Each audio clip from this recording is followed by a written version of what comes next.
And now it's Sportsarena with C10 and the boys. And now here is C10.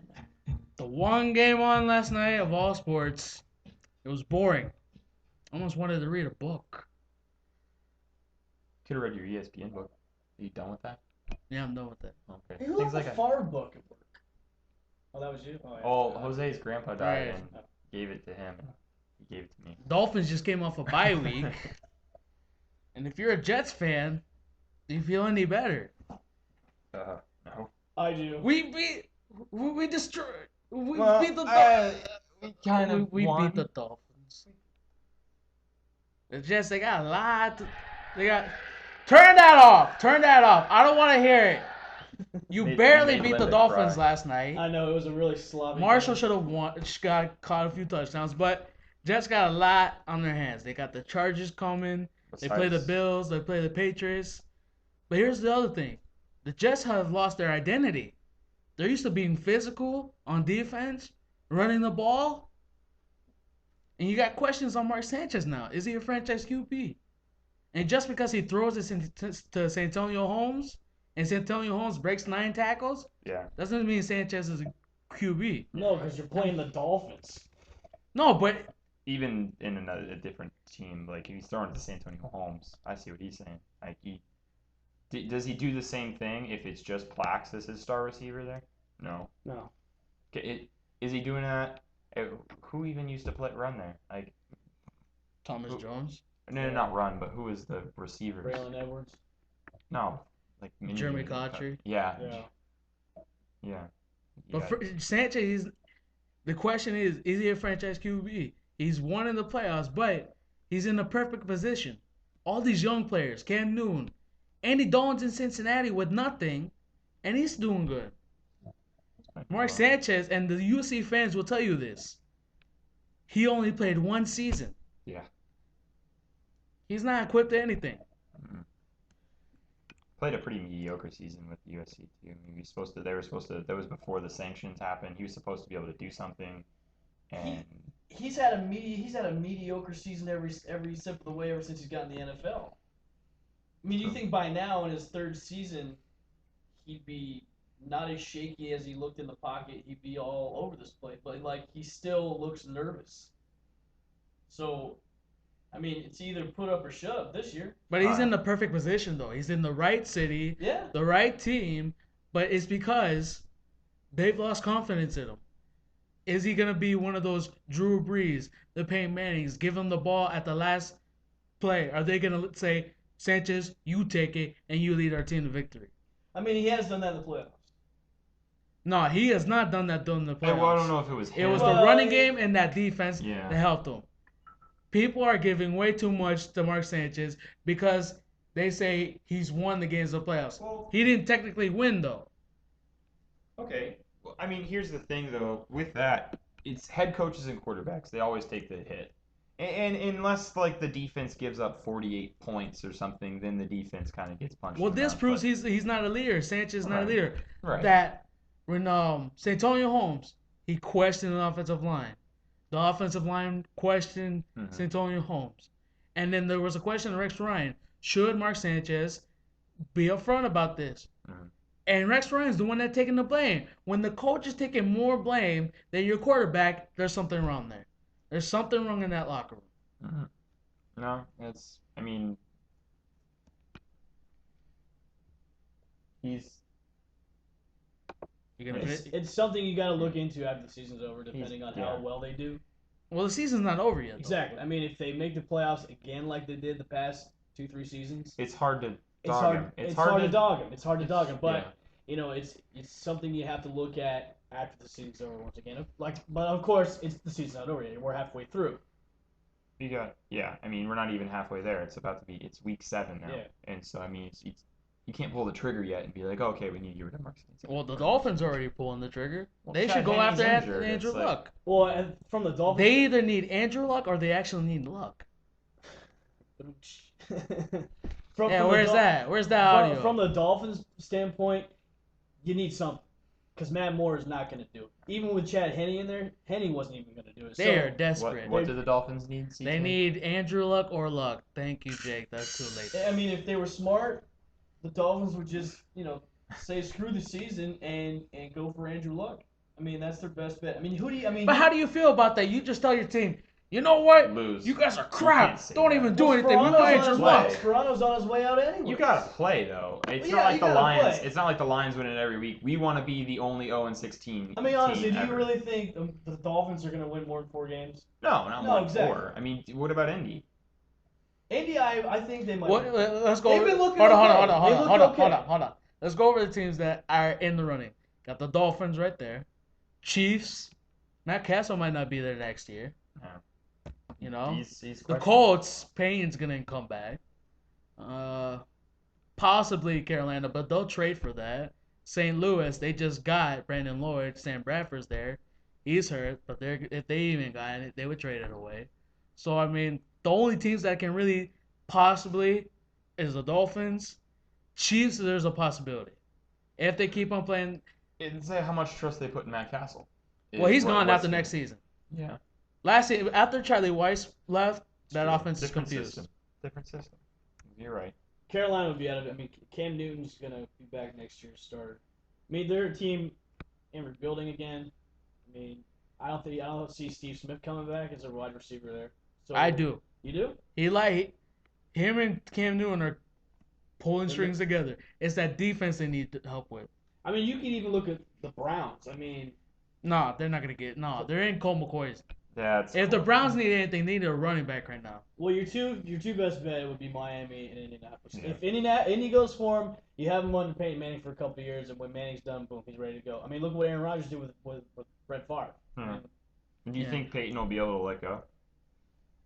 if Brett that, Favre definitely didn't. No. But, I mean, if it comes to that point in time where Payne has to, I think he would step aside. No, he wouldn't. No. Peyton wouldn't. He's Peyton Manning. He's not a Brett Favre. though. He's But You nobody don't know wants to that. pull a Brett Favre, but it's Peyton Manning though. who talked about Brett Favre until he retired like that. I mean, you said, "Oh, Brett Favre's a good quarterback. Oh, he throws a lot of picks." But oh, he's granted, he's look, the at gunslinger, Andy but it's like Andy's been looking good the past couple of weeks. Granted, they haven't won anything, but Right. like they're starting to get to that point where they can actually put points on the board and they can actually maybe win a game or two. yeah. Miami, not so much.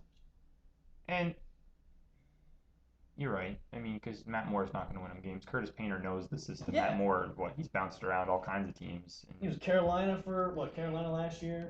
and Yeah. he was with Atlanta for a little bit. Yeah, and- so from a winning standpoint, Indy's gonna win a couple games. Miami, not. So Miami might as well just punch their ticket for the Andrew Luck sweepstakes. That's all good to go. But and we got a lot to cover. There was a lot that happened during the weekend. Yeah, baseball playoffs. Yeah, college football. But the one thing everybody's talking about the NFL right now, and I'm afraid to say it, is the handshake. Was Harbaugh too hard? Was Jim Schwartz? Here's my opinion on it. Harbaugh, yeah, Harbaugh, excuse me, Harbaugh, Jim Harbaugh. There you go. He was happy with his team. He was pumped up, and you got to remember, this is a college football guy who just came from Stanford. He's used to being hypered after winning a game. Jim Schwartz, he didn't take it. Now, Jim Schwartz, they both could have been avoided both easily.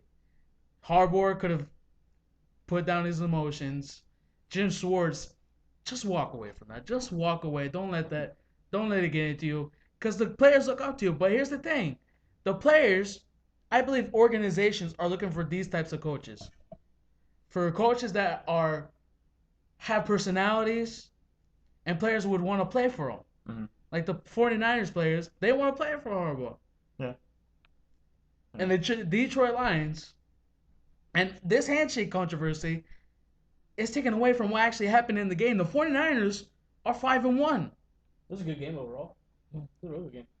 Lions and 49ers 5-1 preseason. Who says that? I don't think it was the hand slap per se. I think it's what Harbaugh actually said to Schwartz when actually. They were both saying it. Yeah, They were but both and the talking. thing is, I think the media's blowing it way out of proportions too. It's just a hand slap. It's gonna happen. I think it's good for football to actually see. Yeah, but Jim Schwartz put it more out of proportion than anybody else. True, very true. I think it's actually kind of good for the sport of football because you never really actually see coaches getting. But the NFL doesn't want this to happen, though. Yeah. NFL doesn't want. I mean, it's Jim Harbaugh. Harbaugh's been this way since college. He's been this way since '85. Yeah. I don't think Jim Schwartz wanted anything with Harbaugh. You saw Jim Harbaugh. He was like, "Get out of my face! Get out of my face!" Oh yeah, that's exactly what he said. You don't pick a fight with He him. more Schwartz's explicit face deleted. was priceless. He was like, "What the?" Yeah. What that word we can't say. A few 4-letter words got dropped into that little. But I think it's been blown out of proportion with the media. It's just a hand slap. I mean, get over it. We got next week to worry about instead of a hand slap. Yeah. I mean, and what happened in what Mangini's talking about it? He said, "What happens when they play each other again next season? Everyone or playoffs. Yeah, even. playoffs even. What happens if they play in the playoffs? It's not over yet. It's- But they gotta be The West- professional. They gotta be professionals about it. San Francisco, do they go like 11-5 and take do they go the second or third seed, or do they take that third? It's or too fourth? early to talk about that. It's too early to talk about that. Too early. Don't even worry. Just let the season But I'm keep just on saying, going. because Detroit, they're gonna need a wild card. Green Bay is not gonna drop 10 games or whatever. This is the NFL, and anything can happen. Anything can happen. All these teams that you were in the playoffs last year, they have losing records. Mm-hmm. Yeah, Except for Pack. Except Except for for the Packers and the Bears are now at 500. And here's something I gotta say to all you punters and kickers out there. Don't kick it to Hester. Yeah. Even when he tried to not to kick it to Hester, it still went to him. Come on. Kicked it away from Hester, went to Hester 98 yards later. And broken speaking tackles. about the Vikings, they have made a quarterback change, starting Christian Ponder, and another trade deadline today in the NFL. Carson Palmer, it wasn't official yet, but by 4 o'clock it will be, that he is going to the Raiders for 2 first-round draft picks. Jim Brown said he wasn't going to trade him. And now all of a sudden he's decided to part ways. But we'll ask Mark Montano about all the crazy stuff that happened this weekend. But we also got baseball playoffs. Jake, you feeling a little Shut up. down today? Just shut up. Stop. I don't want to talk. Now, I don't care. I know people are going to be like, oh, it's the Rangers and Cardinals. I'm not going to watch the World Series. Here's the thing. I'm a fan. I'm going to watch it. I don't care. If you're a real fan, you're going to watch it. Go Cardinals. It's going to... Shush. Shut your mouth. You two right now. You two right now. Shut up. Because you didn't want to talk. Now stop. You stop. You stop. Your players did not show up when they wanted to. You. No, shut your you. mouth. Shh. Do I have to be the court of the law? All right. Like I said, this is going to be a good World Series. The Cardinals and Rangers, those offenses, they can put up numbers. But here's the thing. The Cardinals, it's different from last year. The Cardinals are not the Giants of this year. The Giants, they were sneaky. They had a great pitching, kind of an okay offense. The Cardinals, whenever Tony La Russa's in managing, they're always in it. The Rangers, I believe, is this time of the year. They're the hot team right now, man. And also that pitching staff, the bullpen's pitching better than the starters. Ogando, Jason Mott. Feldman, 41-year-old Oliver. It's crazy. Well, we'll get to more into that. But coming up next, we're going to have Mark Montano, our NFL insider, coming on. And as we always do on our show, best and worst of the weekend, what we liked and what we didn't like. That's all coming next on Sportsarena with the C10 and the boys.